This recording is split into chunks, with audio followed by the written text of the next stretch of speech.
Добрый вечер, вы смотрите программу «Якутия в деталях», с вами Петр Васильев. Народов много, страна одна. Эта фраза как нельзя лучше описывает тот факт, что в России, в мире и в согласии проживает более 180 народов.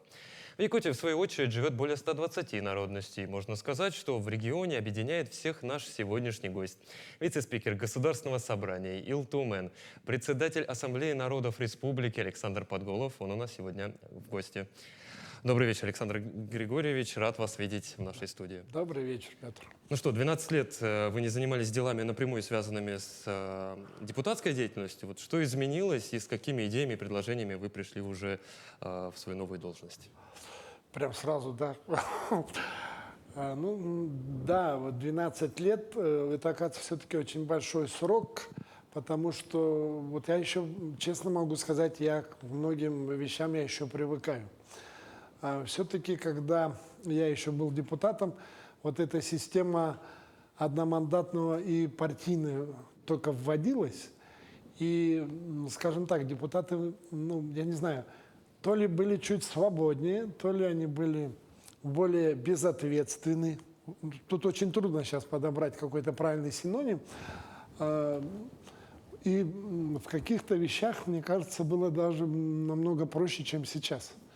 Потому что сейчас все-таки очень много таких вопросов, которые, они, я бы сказал, такие решаются на партийном уровне и, скажем, идеологическом.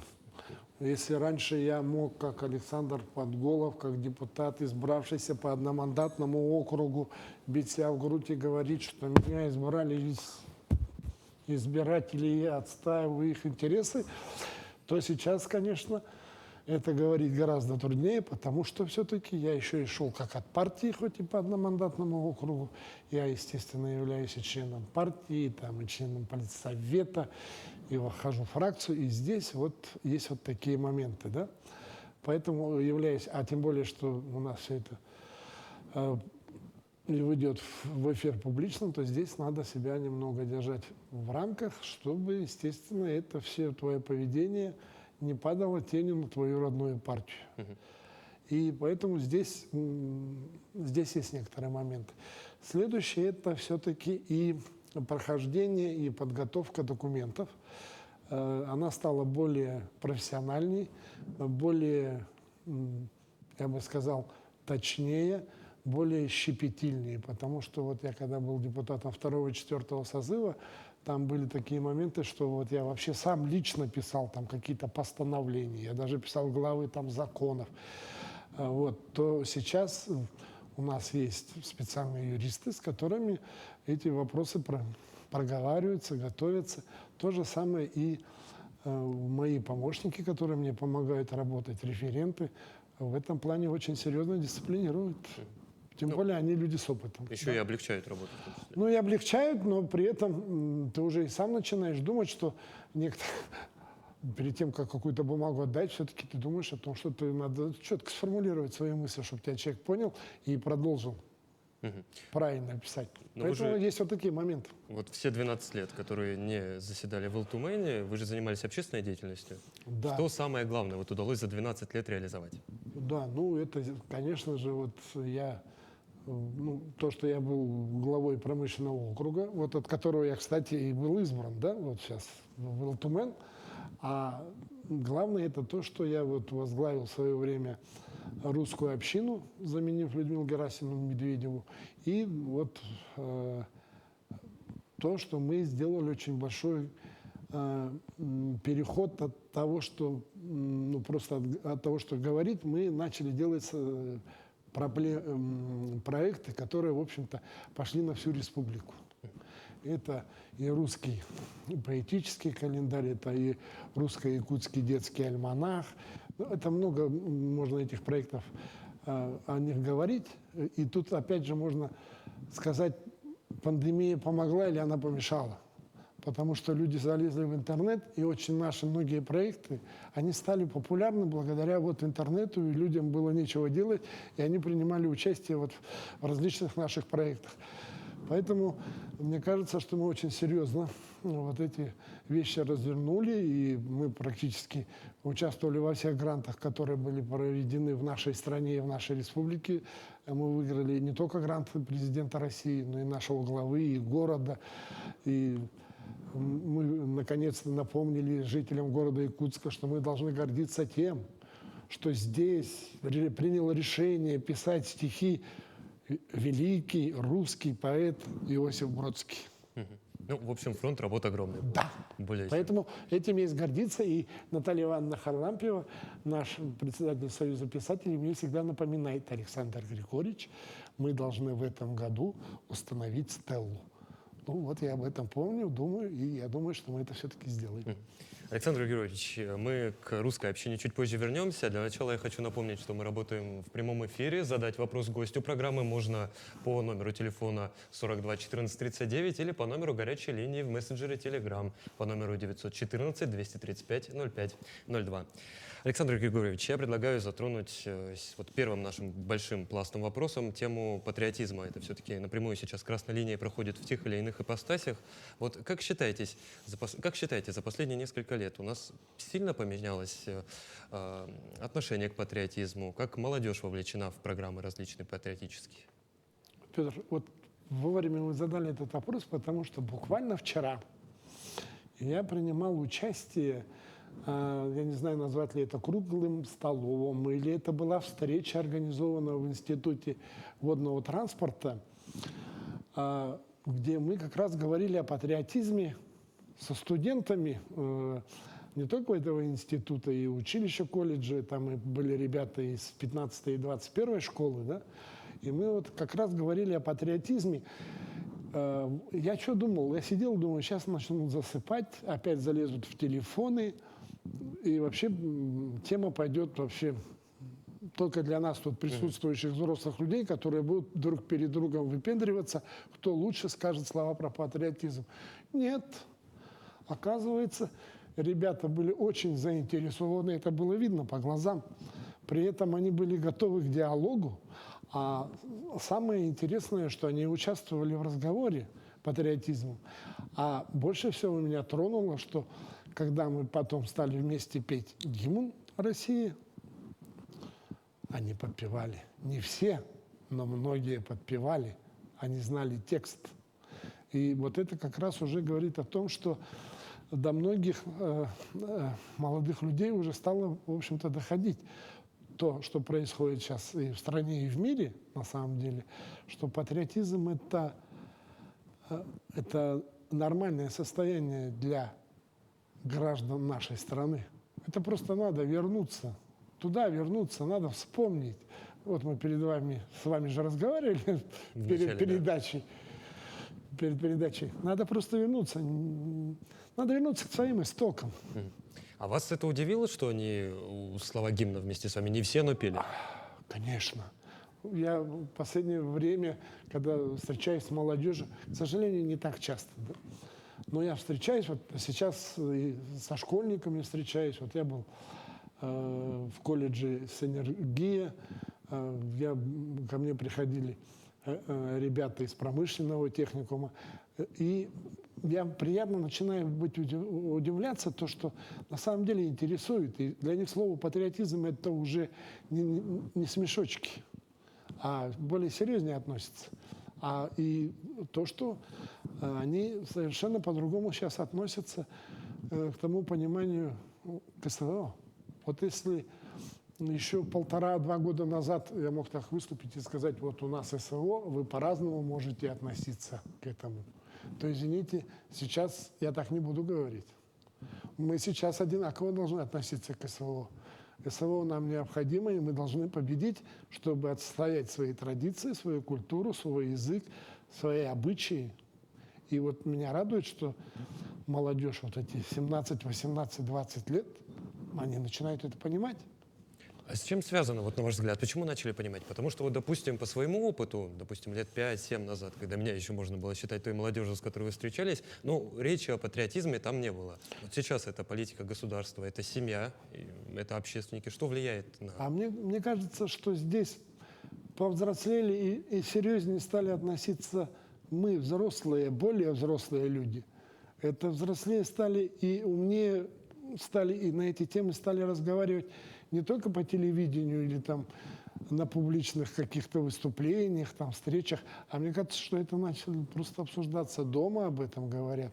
И, скорее всего, что это в учебных заведениях об этом говорят. И об этом говорят уже серьезно, а не полушутя, без иронии, без сарказма. И отсюда уже, конечно же, и результат совсем другой. Поэтому общество начинает консолидироваться, понимать, что все, шутки-то кончились по большому счету. Уже, ребят, никто уже с нами шутить не собирается. И поэтому мне кажется, что молодежь становится в этом плане серьезнее отношения. Ну и самое главное, они потом вот этот свой патриотический опыт уже передадут своим детям. Да, я думаю, что да. И вот здесь вот со многими мы начинаем разговаривать по поводу родного языка. И Родной культуры в да. том числе. И вот я всегда говорю, что когда они говорят, на каком языке, я говорю, в семье люди должны разговаривать на родном языке. Если мы, Петр, русские, мы должны дома говорить на русском. Если мы буряты, На бурятском. ну а если якуты, значит на якутском. А вообще для каждого родной язык свой. Самый. Да, нет, он должен быть разговорным языком дома. И самое главное, Обязательно. комфортным, Да. непринужденным. Александр Григорьевич, мы уже отметили, что вы член 8-го созыва Госсобрания ЛТУМЭН. В этом году в этом созыве вы вице-спикер, вы еще возглавляете профильный комитет. Вот хотелось бы узнать, чем занимается комитет? Ну, у нашего комитета, у него несколько направлений. И, конечно, когда писали и придумывали название комитета, мы не можем включить туда все. Все направления, которые включают в работу нашего комитета. Ну, у нас комитет называется «По делам военнослужащих и ветеранов боевых действий», по вопросам патриотизма и общественных организаций. Ну, сам ответ, значит, естественно, сейчас одно из главных наших направлений – это работа по СВО. Но по СВО у нас очень много различных направлений, и законотворческая, и нормативная, но кроме этого у нас и общественная работа. У нас и персональная работа, и с избирателями, и с участниками, и с их семьями, с родителями, с детьми, и мы эту работу ведем. А следующее, у нас участники боевых действий, это же не только сейчас СВО, это и ребята, которые мои ровесники из Афганистана, те, кто был в Чечне, те, кто был в Анголе, во Вьетнаме. Вот этими вопросами мы сейчас тоже занимаемся. А кроме этого, конечно же, мы занимаемся и ветеранами Отечественной войны. Мы занимаемся детьми войны. Вот это общественное новое объединение, которое сейчас возникло и в нашей республике в частности. Следующее направление, которым мы занимаемся, это, конечно, межнациональные отношения и конфессиональные отношения. И патриотизм во всех его проявлениях, во всех его направлениях. Это тоже главное. Ну и общественная организация – это практически все. Это и общественные советы, это и профсоюзные движения, это и общественные палаты, вот это и просто общественные организации, и просто некоммерческий сектор. Вот это все, и их можно разделить по несколько направлениям. Вот это все входит как раз вот в зону деятельности нашего комитета. Очень ответственно, я думаю, и очень сложно. Да, и вот он впервые такой комитет именно создан в нашем... Тоже с сентября? Да, Сразу в нашем собрании. Все эти вопросы раньше были как-то размазаны, раскиданы по различным комитетам и, в общем, по-серьезному, так я бы сказал, что ими не занимались. А какие-то первые или промежуточные итоги пока рано проводить? Не, ну, конечно, рано, потому что мы сейчас нарабатываем, мы очень серьезно провели мониторинг вообще законодательства нашей республики по всем этим вопросам. Сейчас мы готовим, например, вот в этой весенней сессии мы готовим только 2 закона. Это вот по общественным советам и по психологической помощи в республике. Вот эти 2 закона мы готовим, но у нас на подходе очень много интересных инициатив, с которыми приходят. Это законы о наставничестве, например, да? который необходимо. Потом очень серьезно сейчас ставится вопрос вот по поводу внесения поправок в законы строительных отрядов. Вот приходили, потому что закон-то рамочный есть, который по большому счету то разрешает, что в Якутске можно быть стройотрядом. Ну, это, конечно, хорошо, это здорово, и они должны быть, вот этот закон говорит. Но здесь, вот когда мы разговаривали, его надо чем-то наполнять. И вот мы уже так на коротке встречались, значит, будем работать. Следующее, конечно, это надо и наполнять и закон о патриотизме, который один из немногих, который есть в субъекте, в нашем, в других субъектах такого закона еще нет. И закон о молодежной политике. Это не потому, что мы хотим там есть хлеб нашего друга Георгия Балакшина, но при этом просто очень много общественных организаций, которые так или иначе пересекаются, вот это молодежное движение. Но в связи с тем, что мы с Георгием знакомы, очень давно работали вместе, и он был в свое время даже моим заместителем в 4-м созыве, когда я был председателем комитета по делам семьи, детства, спорта, то он был моим заместителем, и у нас есть взаимопонимание, мы очень хорошо в этом плане работаем. И мы провели уже даже совместное заседание, и сейчас готовим совместный выезд. Поэтому, если это так кратко, но это пока планы вот на весну. Ну, работы много. Да, есть о чем работать, а тем более по СВО. Там очень много, у нас вот есть предложения, очень много вопросов, которые мы уже должны ставить на федеральном уровне, потому что тут есть вопросы, которые, к сожалению, мы в республике решить не можем, мы обеспечить их не можем. Вот. Александр Григорьевич, у нас с вами сегодня главная тема – это, безусловно, межнациональные отношения. Вы, я думаю, один из тех экспертов, который на эту тему может говорить много и долго. Да, да. Вот смотрите, вы на протяжении почти десятка лет и в русской общине, и в Ассамблее народов республики 120 национальностей у нас на территории проживают. Точнее, Петр, 135. 135, хорошо, почти 140. Насколько сегодня вот можно сказать, что жители всей Якутии, они взаимно уважают друг друга, всех национальностей? Вот то, что мне понравилось, Петр, что вы тоже избавляетесь от этого дурацкого слова толерантность. Вот это терпение. Почему мы должны терпеть друг друга? Мы должны уважать. И я могу сказать, что вот наша Ассамблея народов, которую я возглавляю уже 3-й год, по рейтингу, я не знаю, вот этот рейтинг, он проводился за 23-й год, и вот Ассамблея народов республики, она заняла 1-е место в России. Мы обошли Москву и Санкт-Петербург. Вот. И это говорит как раз о том, что они там как-то замерялись, какие-то вещи. Это о том, что в нашей республике очень серьезный вопрос поставлен о взаимопроникновении культур. Вот у нас сейчас о взаимоуважении. Вот у нас сейчас в Доме дружбы народов проходит декада языков. Родных языков. Родных языков. И кто у нас, только кроме русских, по-моему, писали все. Все писали диктанты. Ну, русские не пишут, потому что есть другой конкретный день русского языка. Вот, наверное, мы тогда его будем писать. Вот. Все, и армяне, и киргизы, и узбеки, и таджики, и буряты, и татары. Даже африканцы были, и египтяне, если я не ошибаюсь. Да.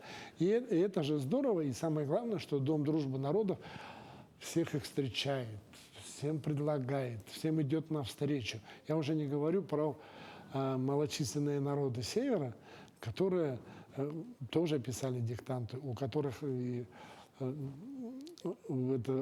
просто им необходимо, чтобы сохранить свой язык, им просто необходимо его учить. Потому что, к сожалению, их очень мало. Именно вот представителей коренных малочисленных народов. У них очень остро стоит вопрос. Александр Григорьевич, вам не кажется, что вот в последние несколько лет, когда у нас такая сложная геополитическая ситуация, когда очень многие страны против России открыто выступают, мы, наоборот, внутри еще сильнее сплочаемся не просто между собой, а наши конфессиональные, межнациональные отношения еще крепче становятся? Не, ну, мне кажется, что вот вообще наша страна, или вот это постсоветская, или там постимперская, я не знаю, какой вот это Российская империя, вот эта вся территория, она, в общем, мне кажется, что вот благодаря этой территории вообще человечество сохранится. Потому что вот именно на нашей территории, где мы живем, вот у нас показано, как вообще должны жить народы между собой. Никто никого не должен притеснять, никто никого не должен убивать. Все должны друг другу помогать, вместе сожительствовать, не мешая друг другу, при этом уважая обычаи и традиции друг друга. И вот у нас хотели же наоборот, что сейчас мы тут закинем, начнем их ссорить, а по большому счету наш народ сейчас наоборот начинает по-другому смотреть и мыслить. Вот, например, я такую вещь заметил, вот буряты. Помните, Путин спросил там, а русский из Бурятии говорит, буряты не отступают. Понимаете? То есть жители Бурятии себя считают уже бурятами. И без разницы, русский он там или бурят. То же самое и когда выступают чеченцы, он говорит, что это чеченец, но при этом это русский генерал. Ну, это очень серьезно говорит о том, что наша страна сплотилась. И вот я не знаю, может быть, я какую-то крамолу сейчас повторю, Никиты Михалкова, к нему по-разному относятся. Но вот он сказал, что, наверное, СВО нам дано свыше. Мне вот в каком-то плане кажется, что что-то в этом есть. Наконец-то мы задумались, что нам делать и как нам жить дальше, чтобы сохранить вообще свои культуру, традиции и обычаи. Какие-то свои ориентиры вспомнили. Вообще, да, и наконец начали возвращаться к своим истокам. Я хочу вас процитировать. Вы в одном из своих интервью сказали, что не секрет, что тему межнациональных отношений раскачивали, раскачивают и будут раскачивать. Вот как это не пустить на самотек? Опять же, я не буду вспоминать дела прошедшего января, допустим, там тоже была определенная раскачка. Как с этим бороться? Ну, тут на самом деле мы должны быть искренними. Вот все, я всегда не устаю повторять своим коллегам, руководителям различных общин, надо искренне выражать свои мысли. Если ты чем-то недоволен, если у тебя есть какие-то проблемы, да, прочее, ты приди, скажи, давай мы обсудим. Не надо там, потому что уже всем давно понятно, что нету плохих народов. Всегда есть плохие люди. И они всегда, что бы мы ни делали, они всегда были, есть и будут. И отсюда главное мы понимать в Ассамблее народов, вот когда мы собираемся на планерки, на советы и разговариваем на эту тему, радует то, что мы по большому счету мы дружим. И я могу сразу открыть секрет. Вот я, наверное, единственный депутат, у которого вот помощники, и у меня все помощники разных национальностей. Вот у меня помощниками стали главы национальных общин. Это для того, чтобы они мне помогали в моей работе, а кроме этого, чтобы они могли ко мне зайти в любое время, когда им необходимо, без записи, там, выписки талонов каких-то. Поэтому вот у меня главы общин являются моими помощниками. И я думаю, что мы и дальше будем вот так вот работать. Вот вы сказали, здесь главное найти баланс, найти точки соприкосновения. Какие еще секреты, чтобы лучше понимать своего брата? Вот здесь, то, что мне и нравится в нашей республике, все-таки у нас идет все через уважение. У нас, вы посмотрите, у нас любая песня или концерт, который кто-то приезжает, у нас все внимательно слушают. У нас с уважением относятся к культуре других народов. И вот это одно из самых главных. У нас нет пренебрежения. Это, наверное, вообще просто на севере такое отношение. Мне трудно, потому что все-таки, вот, бывая в других и странах, и городах, я заметил, что там очень много такого свысока отношения к людям другого цвета кожи, другого языка, там, кто как одет. И это бросается в глаза. Это, кстати, очень бросалось в глаза и в Москве раньше. Сейчас, мне кажется, москвичи тоже задумались. И, по-моему, тоже серьезно стали относиться. То есть Москва, она для всех, а не только для Да, потому что вот это было заметно. Но это радует. Да, я говорю, что вот эти все изменения, они все-таки проходят через каждого человека. Хотя есть, конечно, у нас и перегибы, и есть неправильно миграционные вопросы, о них можно говорить, потому что тут я считаю, что тут надо все-таки работать На опережение. самое главное. серьезно, да. Но в нашей республике, мне кажется, что...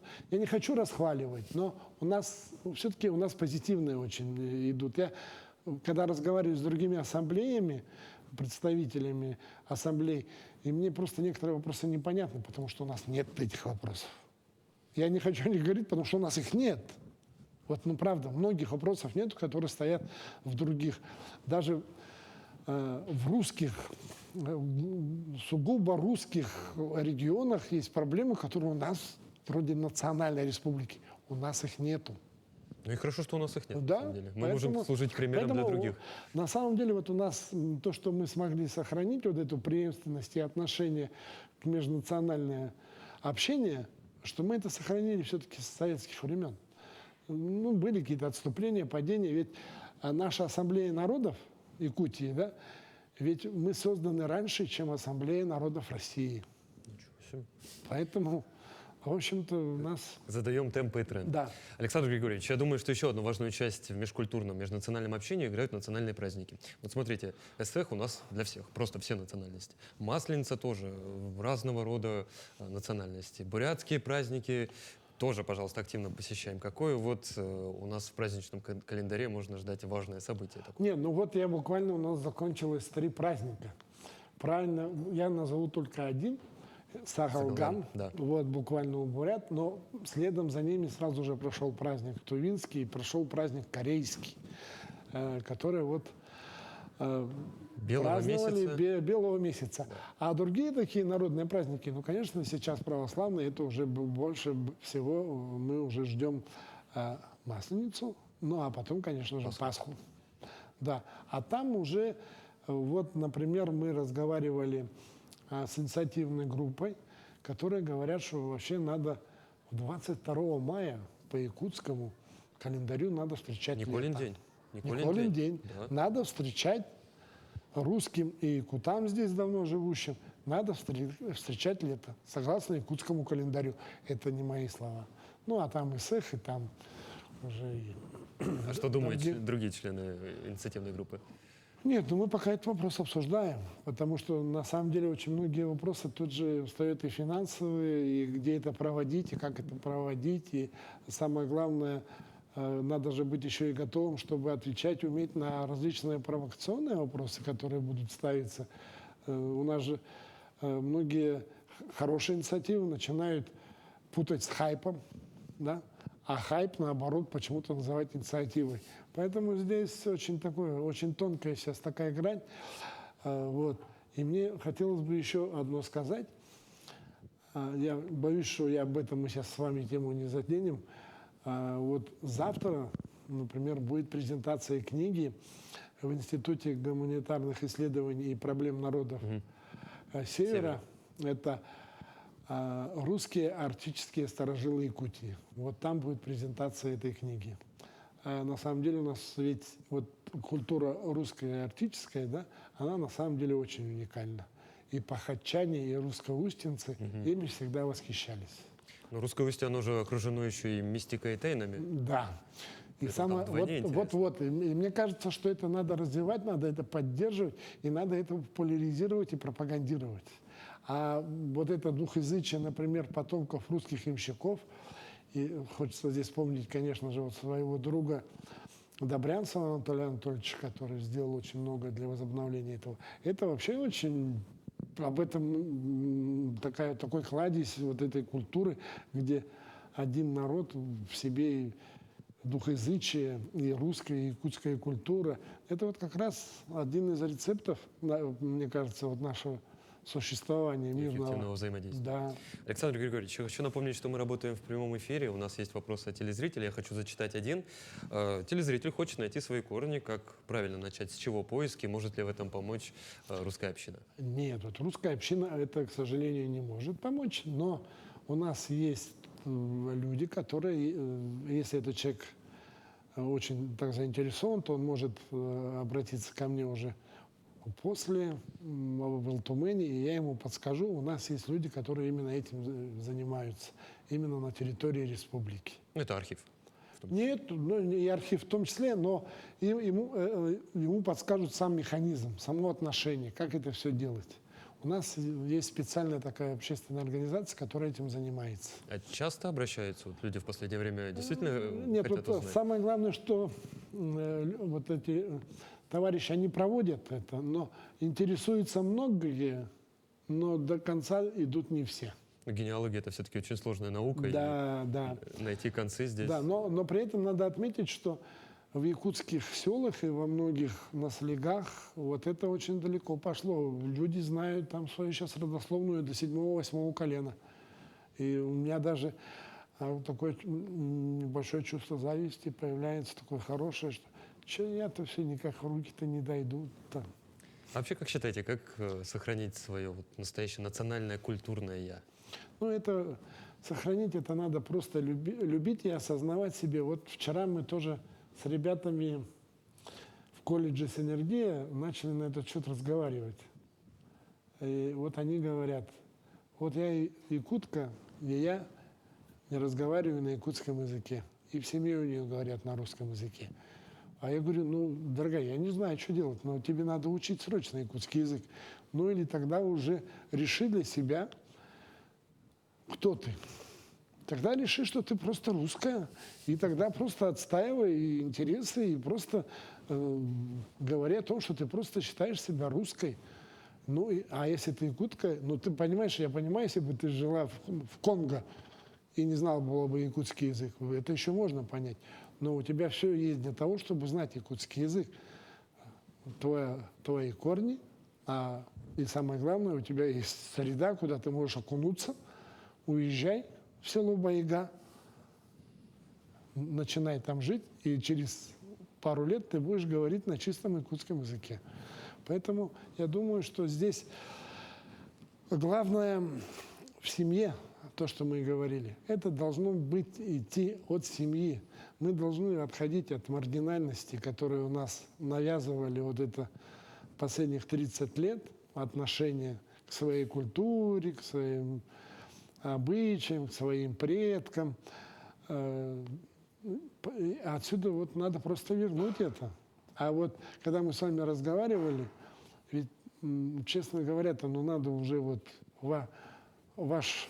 Моему поколению. Нет, не вашему поколению, Поколению а вот как раз после сказать, меня. люди, которые обладают вот вашей профессией литературоведов, филологов и вот знатоков русской, там, французской литературы, ну вообще надо просто выходить в молодежь туда и там с ними разговаривать на эти темы. Вот как мы с вами сейчас обсуждали, например, вот этот фильм «Мастер и Маргарита».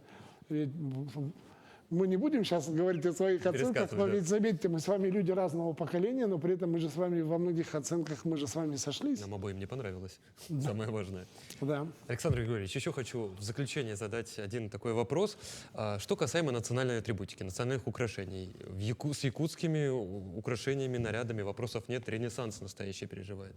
Вот не кажется в последнее время, что русские традиционные украшения куда-то отошли немножко на второй план, и есть какая-то стеснение? Ну, есть. Это вот к этим вещам надо вернуться. Вот меня тут недавно мы решили в русской общине, что меня пора переизбрать. Ну, хватит мне сидеть на нескольких стульях, да, я и председатель подростка, и русской общины, еще и ассамблеи. И мы решили, что я буду простым членом Совета русской общины. И сейчас мы избрали председателем Екатерину Егорову.